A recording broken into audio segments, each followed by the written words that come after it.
दोस्तों, स्वागत है आपका हमारे YouTube चैनल डीके जनरल 4354 में। आज की कहानी है ऑटो चालक और चुड़ैल की अनकहा प्यार की। ये कहानी सुनकर आपको सच में बहुत ज्यादा डर का एहसास होने वाला है। दोस्तों, अगर आप लोग हमारे चैनल पर नए हैं तो प्लीज चैनल को जरूर सब्सक्राइब करें ताकि ऐसे ही कहानी आप लोगों को मिलता रहे। और आप कमेंट करके बताइए कि आप हमारी कहानी कहां से सुन रहे हो और आपका नाम क्या है। तो चलिए कहानी शुरू करते हैं। रवि एक साधारण ऑटो चालक था। रोज की तरह वह रात के 10 बजे तक सवारियां ढोता और फिर घर लौट जाता था। लेकिन एक रात कुछ अलग था। वह अपने ऑटो में बैठा आखिरी सवारी की तलाश कर रहा था और तभी अचानक सड़क के किनारे एक लड़की खड़ी दिखाई दी। वह सफेद साड़ी में थी, बाल खुले हुए थे और चेहरा इतना सुंदर था कि कोई भी उसे देखता ही रह जाता। रवि ने ऑटो रोक दिया और पूछा, कहाँ जाना है बहन जी? लड़की ने धीमी आवाज में कहा, बस कुछ दूर तक छोड़ दो। रवि ने सिर हिलाया और उसने ऑटो में बैठने का इशारा किया। पर जैसे ही वह लड़की बैठी, रवि को एक ठंडी हवा का झोंका महसूस हुआ। रात के सन्नाटे में उसकी हल्की हंसी भी उसे अजीब लगी, मगर उसने ज्यादा ध्यान नहीं दिया। ऑटो चलते चलते एक सुनसान इलाके में पहुंच गया। लड़की ने रवि से कहा, यहीं रोक दो। रवि ने ऑटो रोका और पीछे मुड़कर देखा, लेकिन वहां कोई नहीं था। उसकी रूह कांप गई। उसे लगा कि शायद यह हमारा वहम होगा, लेकिन तभी उसे सीट पर एक सफेद दुपट्टा पड़ा हुआ मिला। वह डर गया, लेकिन फिर भी उसने दुपट्टा उठाया और उसे वापस करने का फैसला किया। अगले दिन उसने उसी इलाके में पूछताछ की, लेकिन गांव के बुजुर्गों ने बताया कि पिछले 10 सालों से हर पूर्णिमा की रात को एक लड़की उसी जगह पर ऑटो में बैठती है और फिर अचानक गायब हो जाती है। यह लड़की कोई और नहीं बल्कि पूजा नाम की लड़की है, जिसकी मौत एक सड़क दुर्घटना में हुई थी। रवि के पैरों तले जमीन खिसक गई। वह जिस लड़की को कल रात तक सच समझ रहा था, वह दरअसल में एक आत्मा थी। रवि उस घटना के बाद बेचैन रहने लगा। हर पूर्णिमा की रात वह फिर उसी जगह जाने लगा, ये उम्मीद में कि शायद वह लड़की फिर से मिले। धीरे धीरे उसे एहसास हुआ कि वह पूजा से प्यार करने लगा है, भले ही वह एक आत्मा ही क्यों ना हो। हर बार जब वह उसे अपनी ऑटो में बैठाता तो उसे अजीब सा सुकून मिलता। अब उसे डर नहीं लगता था, बल्कि वह चाहता था कि पूजा से बात करूं, उसे जानूं और उसे समझूं। लेकिन पूजा सिर्फ बैठती, मंद मंद मुस्कुराती और फिर गायब हो जाती थी। एक दिन रवि ने हिम्मत करके पूछा, पूजा, तुम हर पूर्णिमा की रात ही यहां क्यों आती हो? पूजा की आंखों में आंसू आ गए। उसने धीरे से कहा, क्योंकि मैं भी तुम्हें चाहने लगी हूं, लेकिन मेरी आत्मा इस जगह से बंधी हुई है। मैं चाहकर भी इससे मुक्त नहीं हो सकती। रवि ने फैसला किया कि वह किसी तांत्रिक की मदद से पूजा की आत्मा को मुक्त करवाएगा। रवि एक तांत्रिक के पास गया, जिसने उसे पूजा की आत्मा को मुक्त करने का उपाय बताया। अगले पूर्णिमा की रात रवि पूजा के आने का इंतजार करने लगा। जैसे ही पूजा आई, उसने उसके सामने दीप जलाया और कुछ मंत्रों का जाप शुरू किया। तभी अचानक पूजा की आंखों में आंसू आने लगी। उसने धीरे से कहा, अब मैं मुक्त हो रही हूं रवि, पर मैं हमेशा तुम्हारे दिल में रहूंगी। इतना कहकर वह रोशनी में बदलकर आसमान में विलीन हो गई। रवि वहीं बैठकर रोने लगा। उसे प्यार तो मिला, लेकिन अधूरा रह गया। पूजा की आत्मा को मुक्त करने के बाद भी रवि अकेलापन महसूस कर रहा था। उसने अपनी जिंदगी में पहली बार किसी को इस कदर चाहा था और अब वह भी उससे हमेशा के लिए बिछड़ चुका था। वह हर पूर्णिमा की रात उस जगह पर जाकर पूजा की यादों में खो जाता। उसकी मीठी मुस्कान और ठंडी हवा का एहसास अब भी उसे महसूस होता था। रवि ने सोचा कि वह अब अपने काम पर ध्यान देगा और अपनी जिंदगी को फिर से सामान्य बनाने की कोशिश करेगा। लेकिन कुछ था जो उसे चैन से रहने नहीं दे रहा था। हर रात उसे पूजा की आवाज सुनाई देती थी, रवि, क्या तुम मुझे भूल जाओगे? एक दिन रवि को एक बुजुर्ग तांत्रिक मिले, जिनसे उसने अपनी कहानी शेयर की। तांत्रिक ने गहरी सांस ली और कहा, बेटा, आत्माएं तभी मुक्त होती हैं जब उनकी सारी इच्छाएं पूरी हो जाती हैं। क्या पूजा ने तुमसे कुछ कहा था जाने से पहले?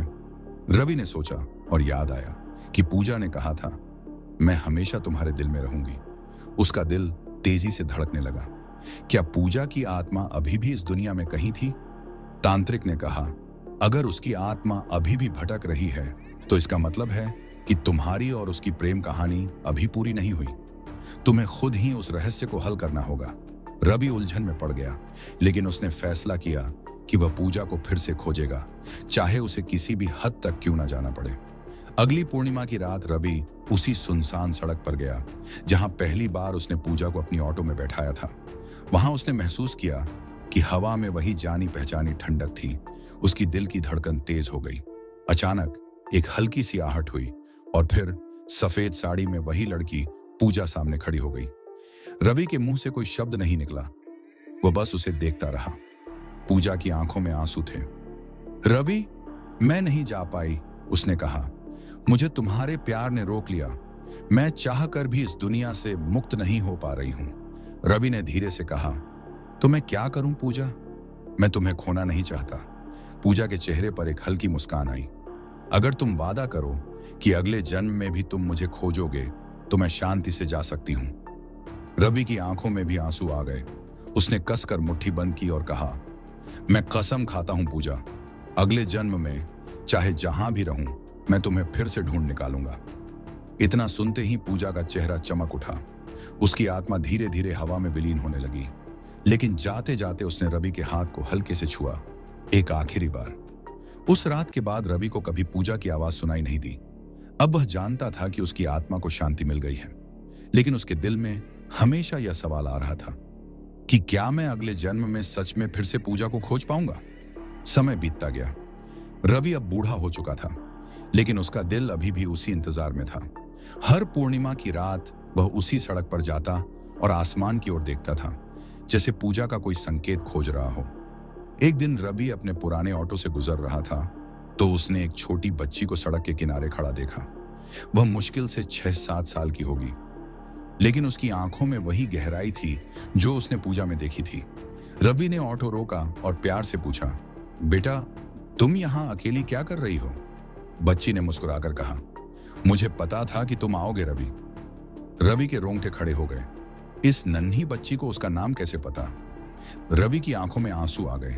उसने घुटनों के बल बैठकर बच्ची से पूछा, तुम कौन हो? बच्ची ने उसकी ओर देखा और धीरे से कहा, तुमने वादा किया था कि अगले जन्म में मुझे खोज लोगे, याद है? रवि का दिल जोर से धड़कने लगा। यह कैसे हो सकता है? क्या यह सच में पूजा थी? बच्ची ने आगे कहा, मैंने भी तुम्हारा इंतजार किया है रवि, लेकिन इस बार मैं तुम्हें खोना नहीं चाहती। रवि को समझ नहीं आ रहा था कि वह अब क्या करे। पूजा तो अब एक मासूम बच्ची के रूप में थी और वह खुद बूढ़ा हो चुका था, लेकिन प्यार उम्र का मोहताज नहीं होता है। रवि ने उस बच्ची को उसके घर छोड़ने की बात की, लेकिन उसने कहा, मुझे घर नहीं जाना, मुझे तुम्हारे साथ रहना है रवि। रवि ने मन ही मन फैसला किया कि वह इस बच्ची की देखभाल करेगा, चाहे जैसे भी हो। समय बीतता गया। बच्ची बड़ी होती गई और उसमें पूजा की कई आदतें दिखने लगी। वही मीठी मुस्कान, वही गहरी आंखें, वही ठंडी हवा जैसी मौजूदगी। रवि समझ चुका था कि उसकी पूजा सच में लौट आई है, लेकिन किस्मत को कुछ और ही मंजूर था। एक दिन जब रवि बच्ची को स्कूल छोड़ने जा रहा था तो तभी सड़क पर एक तेज रफ्तार ट्रक ने उसके ऑटो को टक्कर मार दी। जब रवि को होश आया तो वह एक सफेद रोशनी से भरे स्थान पर था। चारों ओर शांति थी और ठीक उसके सामने सफेद साड़ी में खड़ी पूजा मुस्कुरा रही थी। तुम आ गए रवि, उसने कहा। रवि की आंखों में आंसू आ गए। अब हम फिर से बिछड़ेंगे तो नहीं पूजा? पूजा ने सिर हिलाया। नहीं, इस बार नहीं, अब हम साथ रहेंगे हमेशा के लिए। और फिर एक हल्की ठंडी हवा चली और दोनों आत्माएं रोशनी में विलीन हो गईं। इस बार हमेशा के लिए, बिना किसी अधूरे वादे के।